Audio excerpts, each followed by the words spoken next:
Welcome to Uncover with Dale, where stories are not just told, but shared as a gift to the world. Imagine a place where every voice... Lost this rumor, and I think someone took their life, if I recall the film correctly. But she was just like this vicious nun in this film. Yeah. She was just so talented. She's just... Here, the microphone is yours. Speak, and the world will listen. Whether it's a tale of triumph, a journey through hardship, or a moment of pure joy, your voice can spark change, inspire hope, and build connections. So take a deep breath. Your story is a gift waiting to be shared.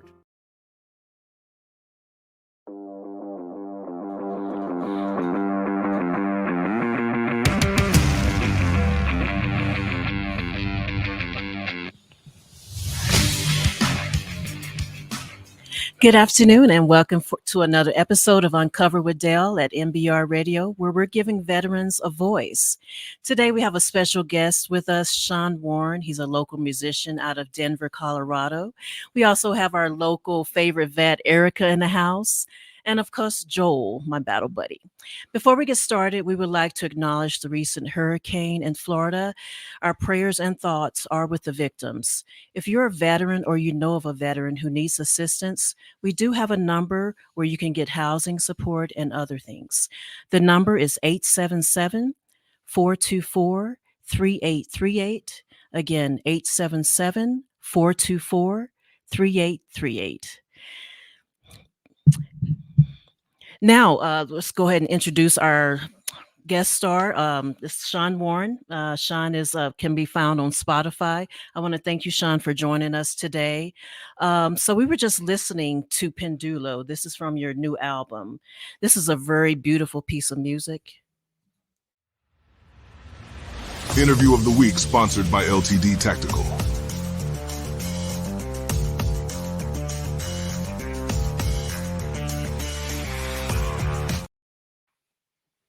So, Sean, we were just listening to Pendula. This is on your new album. It's a very beautiful piece of music. It has a haunting kind of theme to it. Can you explain how you composed this piece? Yeah, happy to. First of all, just happy to be here. Thanks for the opportunity. Joel, Erika, Dale, thank you for your service and sacrifice. So Pendulo it came really easy, honestly. It just flowed. Started with some chords, and then the different instruments they sort of play independent of each other, maybe connected on more of a subconscious level, which gives it that open feel. So really what there's a few things there. One is when the other musicians play the music, it's because there's a lot of improvisation there. It's really what they bring to it, and that changes the song, that makes it unique. And it's going to be unique every time. So the way it was recorded, it would never sound exactly like that again. But I'd say influence-wise, I have to give a nod to a couple of artists, Keith Jarrett and Abdullah Ibrahim, who are a couple of my musical heroes. And I think a lot of what comes through on the album, I can hear the influence that they've had on me just listening to their great music. Awesome. Wonderful. Yeah, I definitely can relate to that. I know a lot of musicians I can relate to, and collected their music over the years, and just kind of, was there for me during that moment. Now, I know you were in marching band like me. How many instruments do you play? I mostly play piano, keyboards, and drums. I can play a few other things, but those are the main ones. Shout out on the marching band stuff. Thank you. I remember those hot, sweaty uniforms. Yes. Those long marches where you're sweating bullets. But I know, it was fun. What was your uniforms like? We had like military style band uniforms. We totally had the military style. Nice. Our director was big on, we're going to do Patton every year because the judges love Patton. So we did. It was a lot of fun, but yeah, it was button up with the whole thing, and it's hot, and but it was a lot of fun. Did you guys compete? Did you have like We band did. tournaments and We stuff? competed and we actually did quite well. Oh, nice. We went traveled across the country a few times. Oh, yeah. nice. Okay. Yeah. We had some pretty good, performances as well at the local band, events and the battle of the bands and all that. It was pretty cool. And doing like the parades and all that, it was Yeah. nice. It was a good time. Absolutely. Can you tell me about your experience with the music, like how it played a role in your life growing up? Yeah. So my parents loved music. They weren't musicians, Mm. but they had a pretty large record collection. Records back in those days. So 8 tracks. we had the 8 tracks. We absolutely, in fact, they were really into, they had a lot of Beatles and Paul Simon, but they also had a lot of like disco, like Donna Summer and Earth, Wind and Fire. Nice. And I remember the 8 track, by the way. They had an 8 track of the Bee Gees. Oh, nice. And I might have been like 8 or 9 years old. And when I first heard the song Tragedy by the Bee Gees, Oh, that's a good one. I was like, I just kept playing it. And then you had to hit the 8 track until it got back to kind of where the song was going to start again, and then listen to it again and again. Yeah, I got a funny story about 8 tracks. My mom had a white Nova car and it was an 8 track in there. We had to put a penny in there to line it up so it'd play. That sounds about right. Yeah. I'm serious. That car was like, oh yeah, it was. What about you, Erika? I know you had some 8 tracks, right? Oh yeah, most definitely.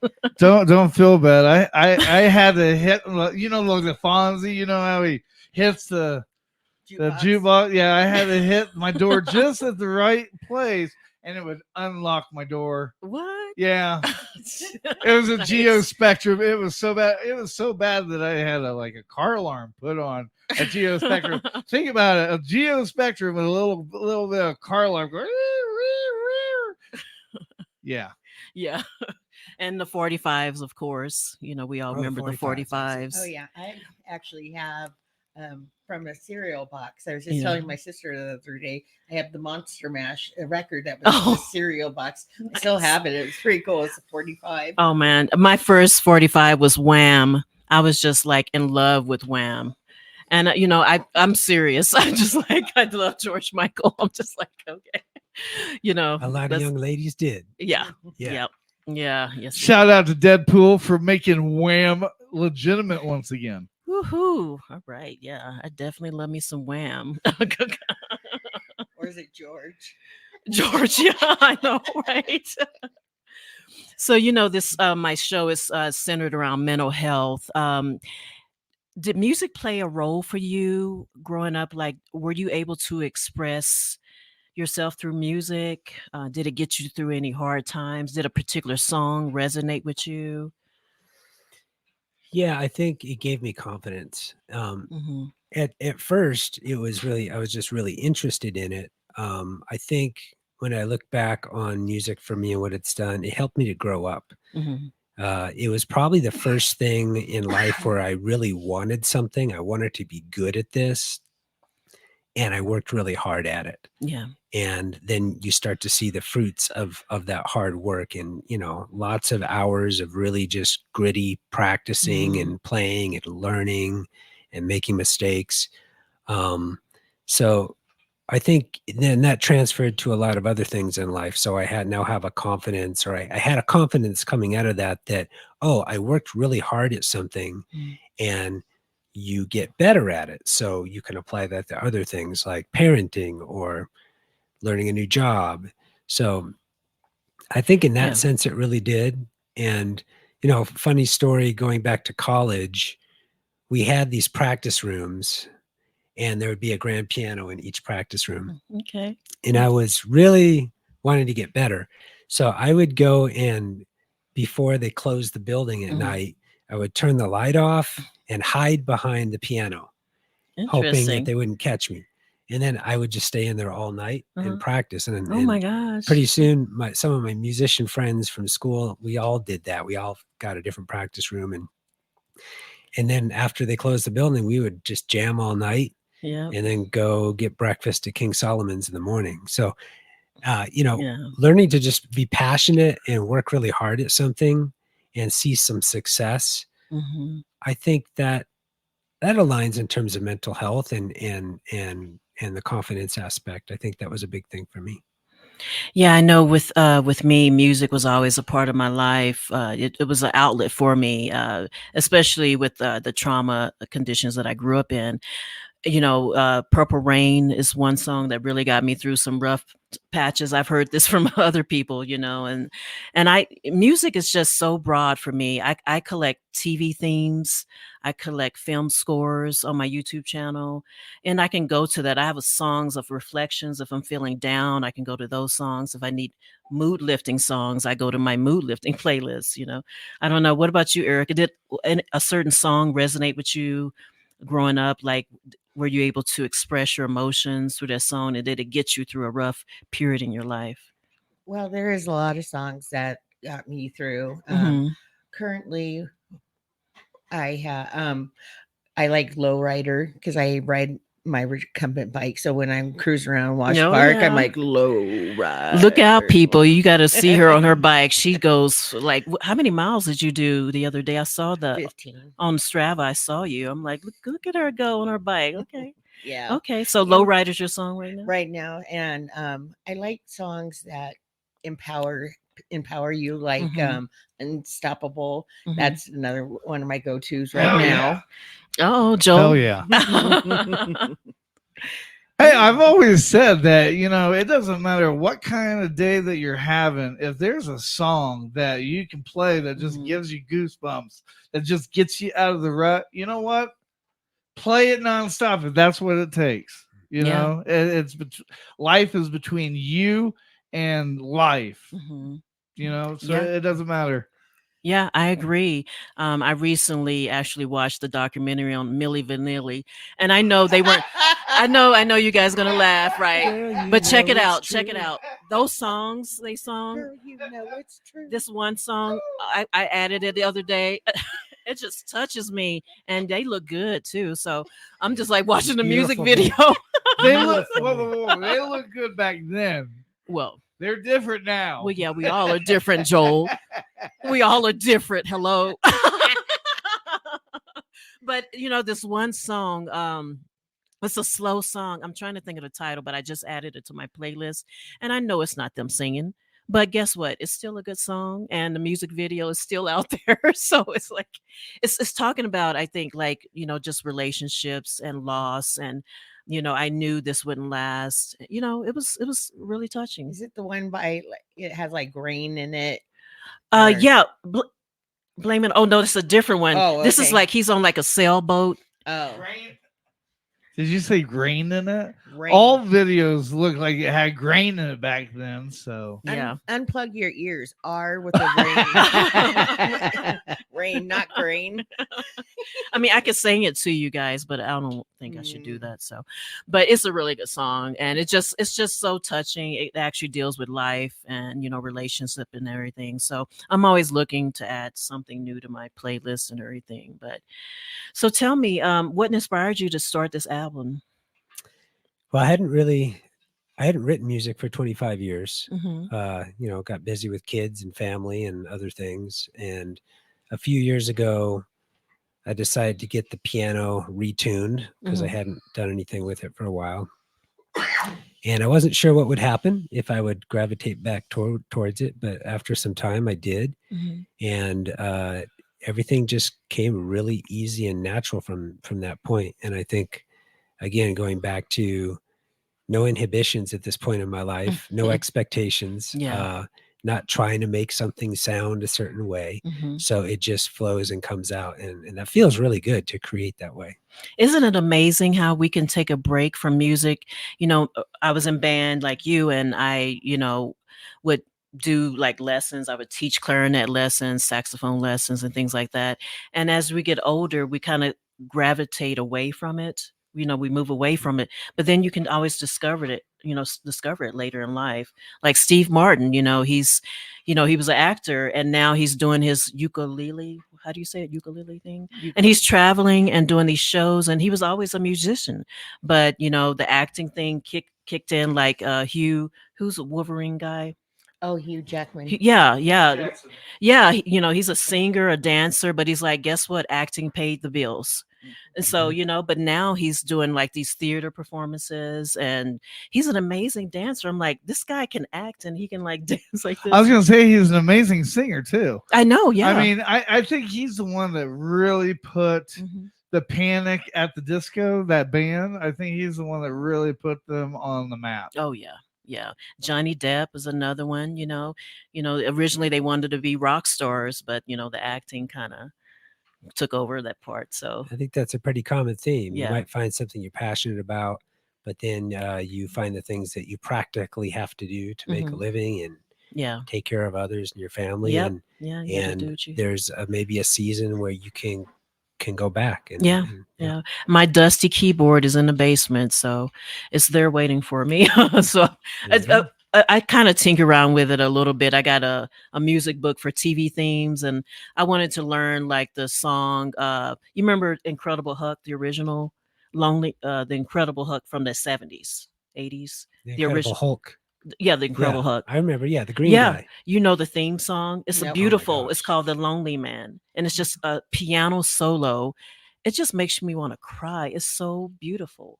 You should look it up on YouTube, or you can go to my TV themes on my YouTube channel. We'll do that. You have to send me your playlist. Yeah, I will. I thought I sent it to you. Did you just delete it or no? Delete it. Okay. I would never do that. Yeah, I mean, music is so broad. It's just it's magic, and so anyway, we're gonna take a break. We're gonna show some uplifting videos, and just kind of keep in mind to reflect how we can be kind to each other in this troubled world.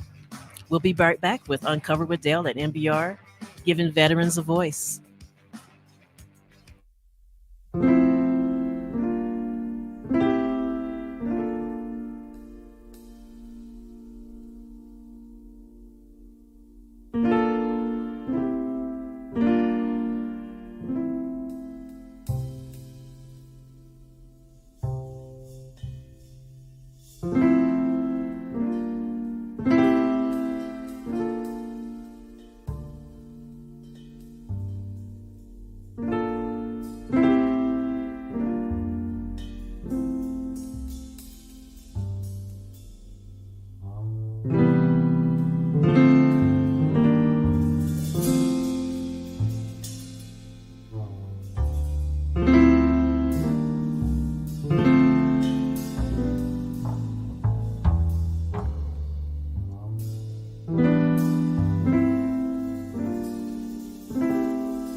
Military Broadcast Radio, the station that's giving veterans a voice.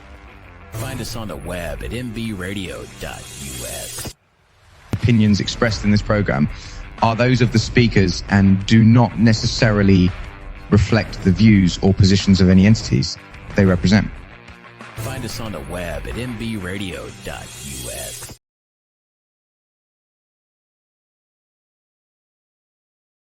Military Broadcast Radio, the station that's giving veterans a voice. Find us on the web at mbradio.us. And welcome back to Uncover with Dale, MBR Radio, where we're giving veterans a voice. We have a special guest, Sean Warren, that we're talking with, and we're discussing his recent album. Before we dive back in, again, I would like to give that hotline out for veterans who were recently impacted with a hurricane in Florida. That number is 877-424-3838. Again, 877-424-3838. Now back to Erika, actually. During the break, Erika was sharing with us that she actually met Chuck Mangione. Oh, Chuck. Okay, awesome. So tell us about that. Well, I started listening to Chuck Mangione, and my dad used to play jazz, Mhm. and he really loved the blues, B.B. King and Stevie Ray Vaughan, all that stuff. But in Boise, there is a Gene Harris Jazz Festival, Okay. and I had like a press pass. I was working, and so I used to get into all the nicks and croonies Mhm. and stuff. And Okay. we watched him play, and then he came out, and he was sitting near our table, and my friend, she was a little tipsy at that time, but she's like, Okay, she had a few drinks. she had a few too many, but she was funny. Yeah. And she kept saying, "Oh, can you play us something? Can you play us some?"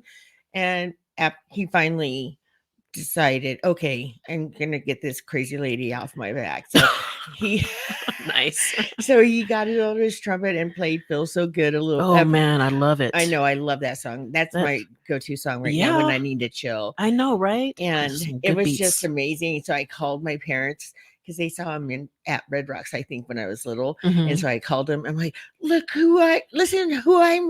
I just met him. Like, it's Chuck Mangione. It was so Oh my so gosh. cool. Did you get an autograph or anything? Or? I don't think I did. Okay. Yeah. Okay. But that was such an interesting experience. Yeah, don't you remember those moments, right? Oh yeah. I mean, yeah, I recall meeting Earth, Wind, and Fire at the Chicago. The Earth, Wind, and Fire were performing with Chicago and Portland, Oregon, and I got to go backstage and meet Earth, Wind, and Fire. I really wanted to also meet, Chicago, because I'm like such a fan. I got all their stuff, but it was just so surreal, meeting them, because their music is just like so uplifting. I danced to it, and I just love it. It was My mom in college, I guess in the late 60s, when she went to CU, and before they got really big, they would play up in CU Boulder at these little dives, and Mom got to see him firsthand. Oh, nice. Was who's the guy, the soprano? Phil Bailey. Phil Bailey. Oh my God, that guy! His voice is just right. It's amazing. It's amazing. I don't even know what his range is, but it's just got to be off the charts. It's crazy. Have you met any musicians in person, Sean? Or Yeah, well, through my uncle especially, he was actually the musical director for Diane Reeves for almost 2 decades. Oh, So I wow. got to meet Diane and, hang out. I That is actually awesome. went down to the studios in LA, and I was there for a week while she and her band rehearsed along with George Duke and his band right across the hall, which is her cousin, by the way. Okay. And so I was there for a whole week, just sitting there watching and taking it all in. Nice. And Yeah. so that was amazing. And then she's such a cool lady. Yeah. They did this toast because they're getting ready to go on tour. It was her, I think, debut album tour. And so they're all toasting, and she looks over and says, "Sean, get over here. You're part of this too." Oh, So nice. that felt pretty cool. Oh my I mean, God, just that's an awesome. Yeah. annoying little kid, but Yeah. I got to be part of it, and I got to try some champagne too. So Oh, Ooh, look at that's you. even better. Little right, bubbly. felt pretty grown Yeah. up. A little bubbly blub. So what about you, my battle buddy over there? Have you met any famous musicians? I have. Okay. In fact, I forget his name, but he was famously known for the guy that wrote and sang the song "Raindrops Falling on My Head." Oh yeah, who is that? And I forget what his name is. Me and one of my friends, when we were doing the Paralympics, we met him like right before we went to Russia.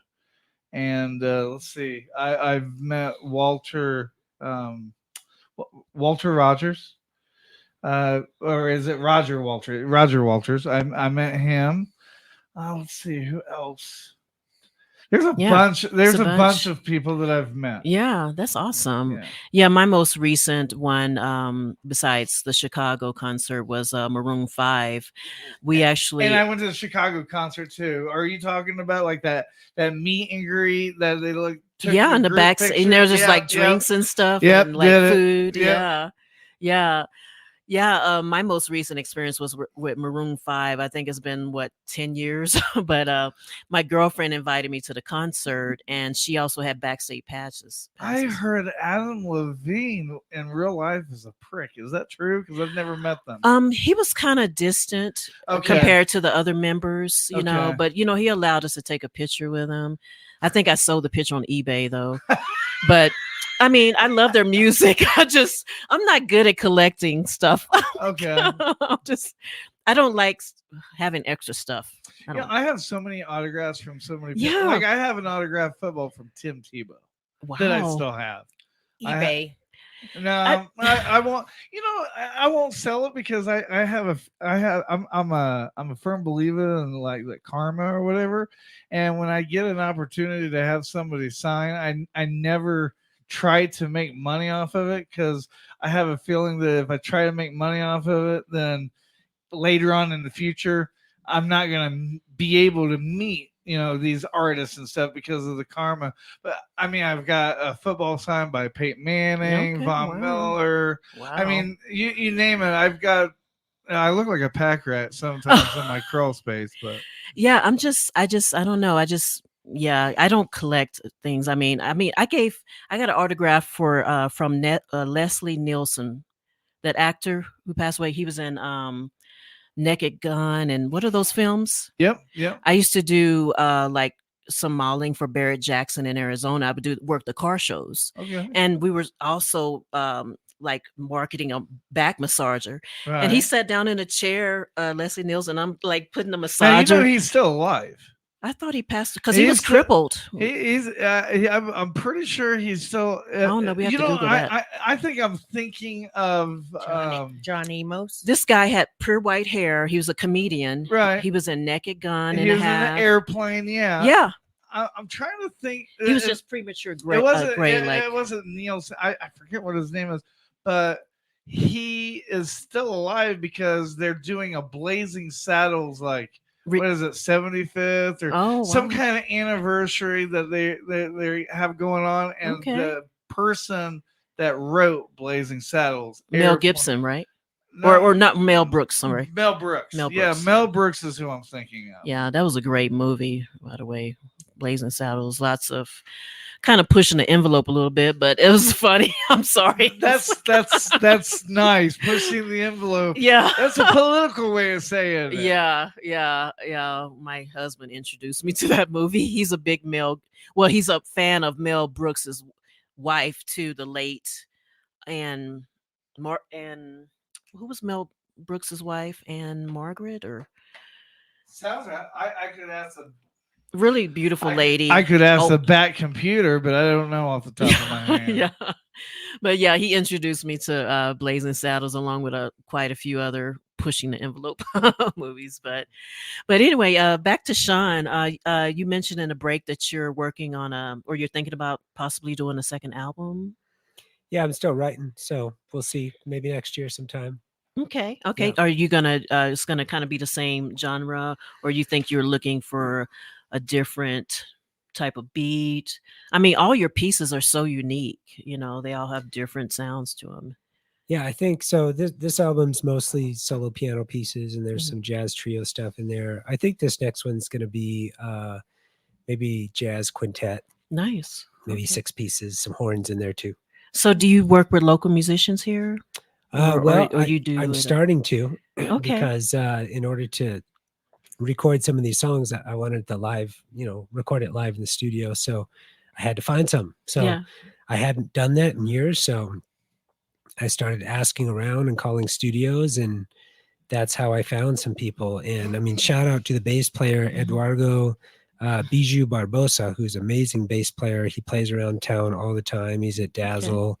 And then also Larry Johnson on drums, who is an amazing player. He's been around for decades, and he has played with Dan Fogelberg and Otis Redding and a whole bunch of big names. Nice. So I got really lucky right off the bat.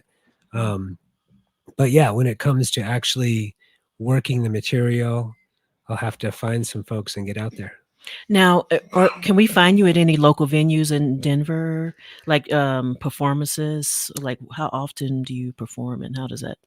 I don't yet. Okay, But I want it's on the radar. So I do Okay. need to get that going. Okay. So more to follow on that soon. Well, you definitely have to keep us posted, because I would love to go and see you perform live. That would be awesome. What you too, Erika? Oh yeah, yeah, most definitely. yeah. Yeah, So I'll get you a backstage pass. awesome, Oh, right. awesome, and an autograph, right? Right. Give me some- Yeah, I want your autograph so I can Right. sell it. Just joking. I know she put it on eBay. Are you a power I don't seller? think you're going to get much for it. Hey, you never know. It could be the next big break, and I'm like, look at I met Sean. There you go. There you go. So Sean, when it Yep. comes to your music, the only question that I really had, I haven't heard, like, what's the turning point that got you inspired to start this? Because besides learning an instrument, trying to share your work, trying to broadcast it, because it's something of yours that kind of makes you vulnerable, Yeah. with trolls and stuff like that. What ignited you to start it? Well, I've always loved music, but for many years, other things just took precedence, like raising my family. And, we had 4 kids, so it was an all-encompassing thing. And that was the driving force of everything for many years. So it wasn't until the kids started moving out and I started getting a little more time that I turned my thoughts back towards, gosh, maybe I should get back into this. And I had led worship at some churches and things like that. So I'd done some stuff, but in terms of writing, I hadn't really done anything in a long time. I think so.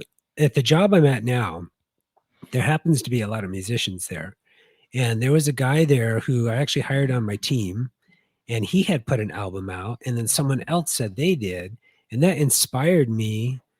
And I actually went back to a live show that I had a digital audio tape recording of from 1995. Oh, wow. And I had it mastered, and I released that. And Nice. that sort of gave me some momentum. And well, maybe I can do more of this. So, but this is the first time I've done a solo album, all originals. And I had no idea what to expect, how hard it would be, whether it would work or not. I learned a lot, and it was a ton of fun. I really enjoyed it. And it all just flowed so naturally that, I'm going to keep doing it. And in terms of what people think out there, I don't think many people are going to listen to it, because I like to say the songs are not popular songs, right? They're the songs you might hear on the B-side of a Wham album? French horror film or something. Not a Wham album. Okay. But it's fun to make, and it's fun to meet people and kind of just be a part of that process. Now, I know you're going to be slowly growing your music and everything. Do you possibly see tours and taking place eventually once you get?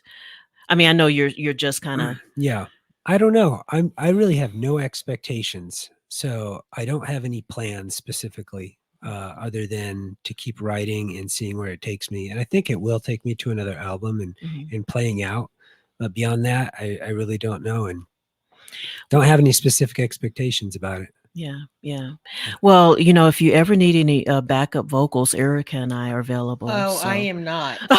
I play a killer kazoo. I could totally. We can make this happen. There we Yes. go. Clarinet. I'll do the clarinet. We'll work on B that. flat. Erika, do you still have your recorder? We could bring you in with No, a recorder. I actually have a 1958 Hammond organ with Leslie. Well, now you're speakers. talking. Wow. Whoever wants it, it's a very good price. You have to get it though out of my basement.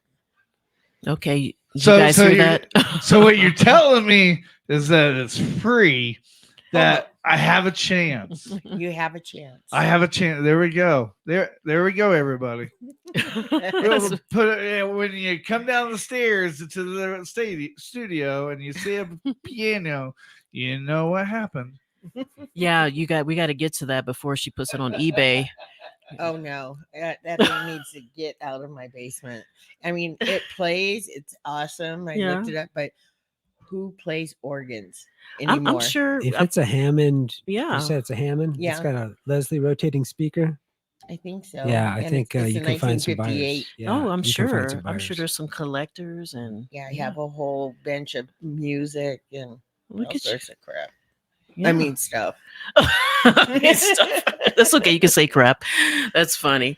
So, we already discussed you may be possibly working on another album, this and that. And how are you promoting yourself right now? I know you're on Spotify. Mhm. Are you on any other platforms? Yeah, I'm on other platforms too. So I just went through a distributor and they put me on Apple Music and Nice. Amazon Music and iTunes, all the stuff. I don't even know what all of them are. Okay. But I'm not really promoting. Yeah. I don't think I have the energy for that, honestly. If Right. someone else wants to do that, great. But like I said, I don't necessarily expect a lot of listens. If that happens, great. But for me, just being able to create Mhm. and being able, I would like to be able to perform it. So those things would be good enough for me. I mean, I think for us fellow musicians, I could listen to your music all day, and I know there's a lot of us out there. So I'm pretty sure your audience will be growing.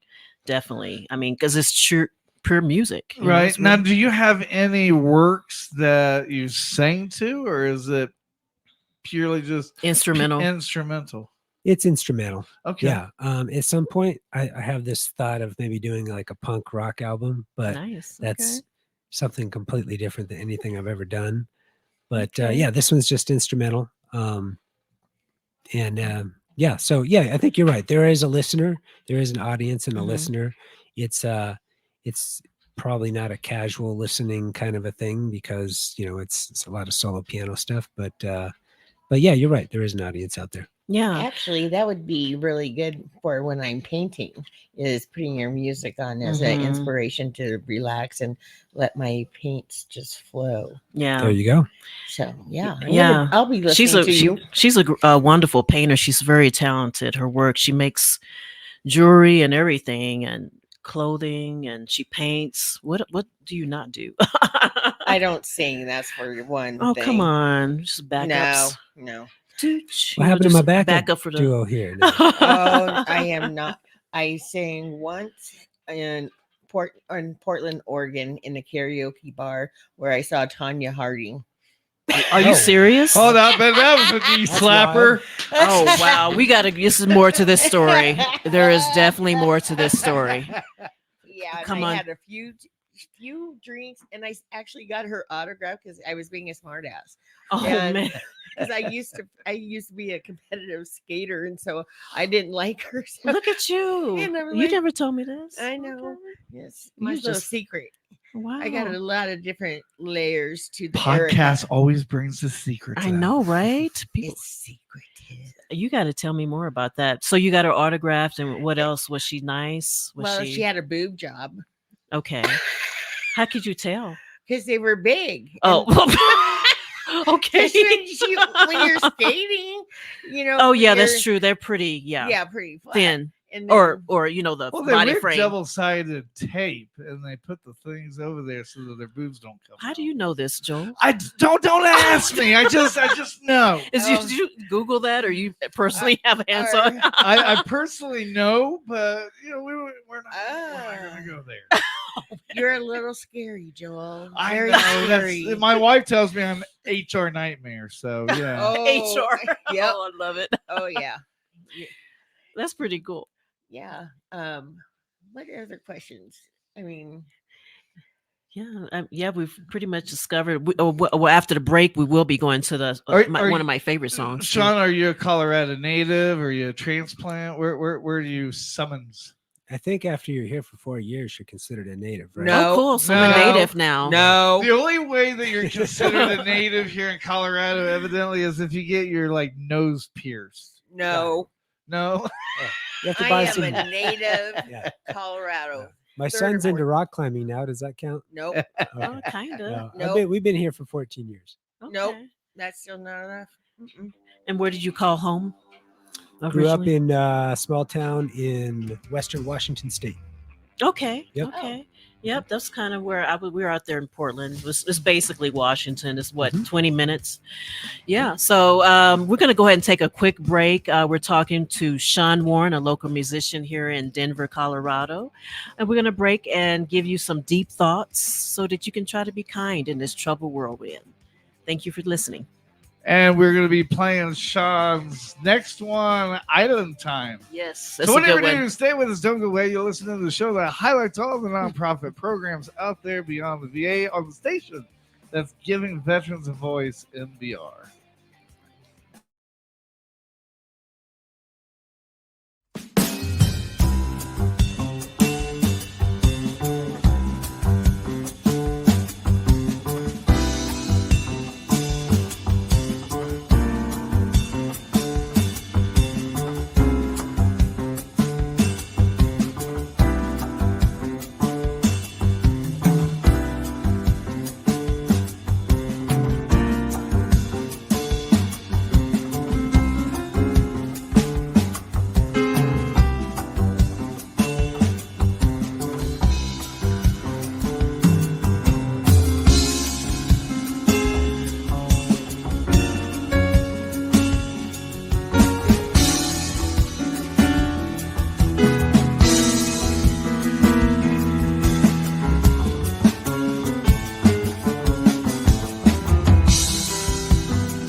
Military Broadcast Radio, the station that's giving veterans a voice. Find us on the web at mbradio.us. Opinions expressed in this program are those of the speakers and do not necessarily reflect the views or positions of any entities they represent. Find us on the web at mbradio.us. And we are back with Uncover with Dale, MBR Radio, where we're giving veterans a voice. Before we dive back in, again, I want to give out that 877 number if you were a victim of the recent hurricane in Florida, if you're a veteran or if you know of a veteran in need. Please call 877-424-3838. Again, 877-424-3838. They will be able to provide housing assistance and any other items that you might need. And we are back with our special guest, Sean Warren, and our favorite veteran, Erika, and of course, Joel, my battle buddy. So we were just listening during the break to Island Time and our first segment. This is a very jazzy, upbeat tune. However, it also has some relaxing undertones to it. So tell me about this piece. What was the inspiration about this? Well, like pretty much the rest of the album, I had no preconceived notion of anything. It just started coming out. Okay. I think I started with the left hand or the bass line, the little Latin bass line, and then the chords just kind of came naturally after that. So it came together really fast. It's again, I have to shout out to the musicians on it because they really make the song. As my uncle says, jazz is, or probably any improvisational music is a conversation. It's a musical conversation between, as he would put it, sentient beings. So it's a musical conversation that is it's never going to be the same a second time or a third time. So that's the nature of improvisation. And so there was, I think for me, there was I really like the way this is coming together and the composition. But then when you bring other musicians in and you play it, they're bringing their selves to it, and it changes. And one of the things I learned through this is you really have to be open to that change. It's not going to be yours anymore. Right. It's now a shared composition. It's like a collaboration. Work. Yeah. And so that's part of the process. And that collaboration is really exciting too. That adds to it. Was it a little bit hard kind of, I guess, making the changes with the piece? I know you probably had something in mind when you originally, wrote it. Is that an easy transition when you're collaborating and the music adjusts to each new member? I guess I think it's going to depend, and because I haven't done this in so long, and it's the first time it's all my original material, there was a process there, and I learned some things because these guys are professional musicians and they've been doing this their whole lives. I didn't know some of the things to say, like, I really want a certain sound here, or I want a downbeat here, or I want you to play a certain way here. I kind of just went into it and I gave them some rough charts, and I just said, here's how it goes. And so there were a couple things where I would have done them differently. I just didn't know how to communicate it to them as professional musicians. But in the end, because we got to rehearse and practice quite a bit, they came out great. I was a little nervous that I wasn't going to be able to pull it off because it had been so long for me, that, what if I get there and I just freeze? But that didn't happen, and it all just felt really natural. Okay. And now, do you, as far as jazz, because this is a jazzy piece, do you pull your inspiration from any certain jazz musicians, any pieces that kind of you I guess pulled from for this piece? Or I don't know until it's kind of taking shape, and then I can look back and go, oh, I can see this is sort of influenced by this. So for Island Time, nothing particular stands out. Because it's really unique. I think there are some songs where they pull from some of the flamenco heritage from my mom's side of the family. And again, I didn't set out to create that. It just happened. And then you look back and go, oh, I can see where this kind of comes from. And you say your mother is your mom's side? Yeah, my mom's side of the family were flamenco dancers. They were flamenco artists. Wow. And my That is mother was awesome. actually in the dance company that my grandparents founded back in 1947 in New York City called Teatro de Danza Española. And that's what they did for decades. Wow. Our family wasn't a part of that. My mother ended up leaving that life to start a family. Right. And but there was some connection here or there over the years. I got to travel to Spain and go on tour with them once, just as kind of the annoying grandson. Okay. So I got some exposure to that. And so I really have an affinity for that music. So you have a really interesting background, your exposure to music, dance, that's probably what, your personality is very like uplifting and energetic, and you seem to be free, free with your music and everything. It's just unique. Did you get to see any of your mother's performances at all? Did she just kind of tell you what the stories? She just told me stories. I've seen a lot of my grandmother and my grandfather performing, on films. My aunt was actually one of the premier flamenco dancers in the world at one time, Maria Vivo. So she lives in Spain, and she and I have kind of gotten back in touch and been talking and checking in. So yeah, there's some of that. I know, Joel has some experience with flamingo dancing. Did you? I do. You're going to show us a little bit today. The closest to flamingo I get is we used to have a bar in Kokomo, Indiana called the Flamingo. And by the time I got to the age where I could enter that premises, what is that? Oh, is that me? Oops. We're going to start calling you V squared the second. Oops. But no, I don't know anything about flamingos. In fact, I was going to ask you, Sean, what is it?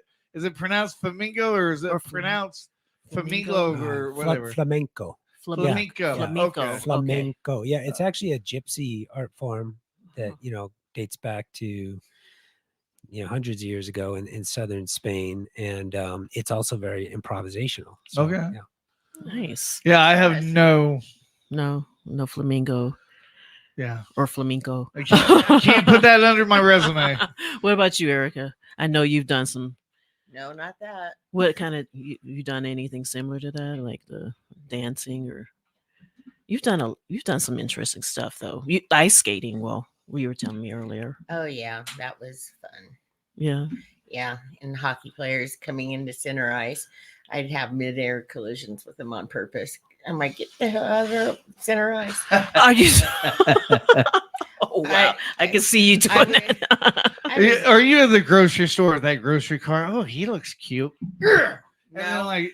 I get road rage in the grocery store. I get sick of people, especially Costco. They park right in the middle, and they're like, "Oh, let's go look." Like, are you serious? And it's like driving. No blinker. No. My famous saying is no blinky, no any. So I'm like, so you need to get one of those horns, okay, for the bike, all right, and put it on the grocery cart. So as you're going down and somebody gets your way, you hit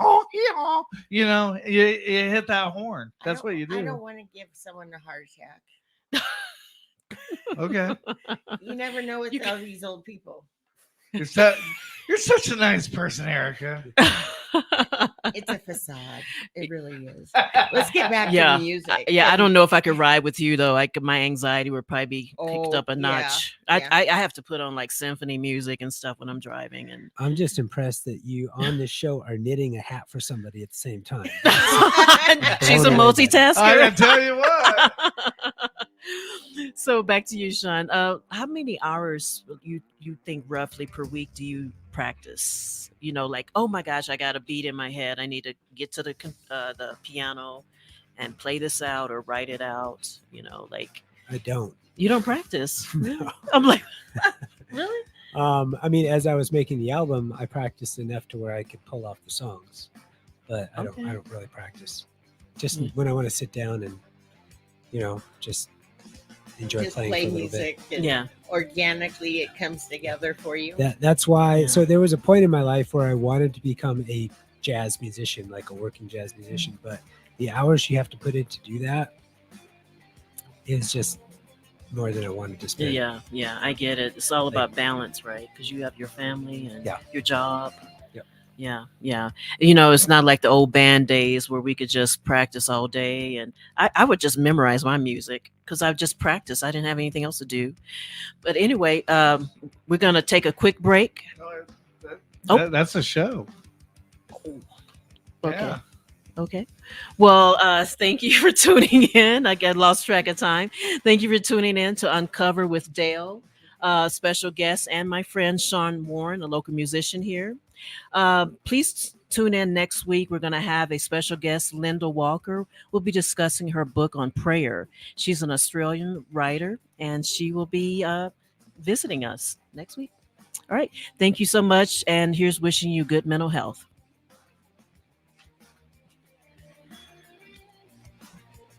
Ladies and gentlemen, thank you for tuning in to Military Broadcast Radio. As we wrap up today's show, we want to remind you that the podcast of today's episode will be available right after we go off the air. So if you missed any part of the show or want to listen again, be sure to check it out. And remember, we're here to support and honor our veterans.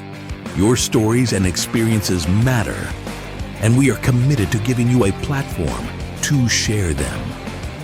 That's right. We're here to give our veterans a voice. So don't forget to catch the podcast and stay connected with us. Giving our veterans a voice.